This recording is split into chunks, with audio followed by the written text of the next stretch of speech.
What do you want?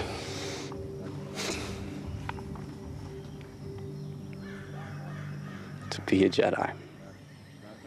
To be a Jedi Knight. And no, he's not kidding.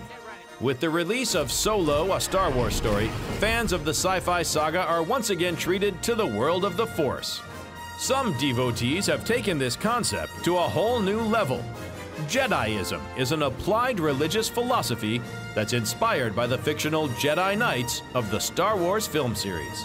Director Laurent Malaquais, best known for the documentary Bronies about My Little Pony fans, has now made a feature documentary called American Jedi about this New Age religion. At first he was a little skeptical, but that soon changed when he started talking to the believers. When I filmed my first, Opie was my first interview, and I was like, this can't be real. Like, this seems, I mean, I get Bronies and like how that fandom works, but this was really different because they were more solitary. It was about a spiritual practice. It was, and so I just said, all right, I went and interviewed him, set my camera on him, and I interviewed him for 6 hours straight to see if he'd break. And he didn't break. He just kept going and going and going until I ran out of memory cards. And I was like, and it was literally, I was starting to cramp out, and he would have gone another. I'm like, all right, it is real to him. We had a falling out over personal issues. My student, who I had said was a Jedi Knight, not only tossed the Jedi path away and to follow and explore the Sith path, but also slept with a Sith. A Sith is gonna look to take what he wants. This guy's wife was taken by a Sith. As in everyday life and every religion, Jedi-ism differentiates good versus evil.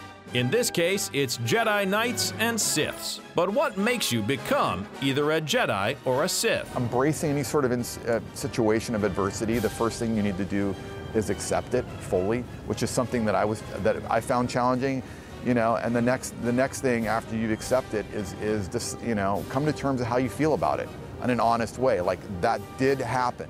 No matter how crappy it is and how much you don't want to accept it, that happened. And be honest with yourself about how you feel about it. And then the third step is how you react. And how you react decides whether you're a dark person or a light person, a positive person, a negative person, a Jedi or a Sith. It's easy to make fun of a religion that's based on a pop culture phenomenon like Star Wars. But maybe it's not such a strange evolution of religion after all.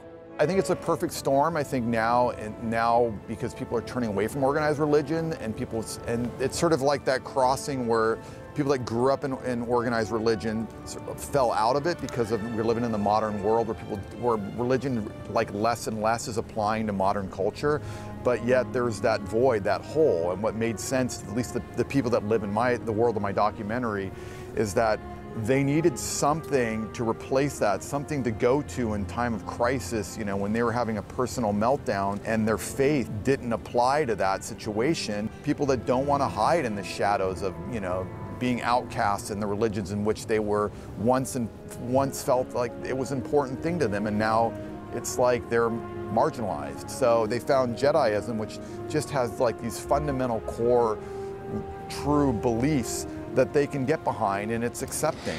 It means a lot that I can share this with my friends and my family. It takes a lot of guts just to do it. Great, okay. Yeah. So you support your son? Yes, I do. Now for the $64 million question. George Lucas is the creator of the Star Wars universe. Does that make him the Jedi God? No, I think George Lucas is more of a messenger. I don't think they don't see them as God, but as somebody that was able to articulate complicated spiritual ideas in a form that they could understand. If Jedi path is not about redemption and growth, then what the hell is it about? Like what you see? Subscribe to our channel for more exclusive clips.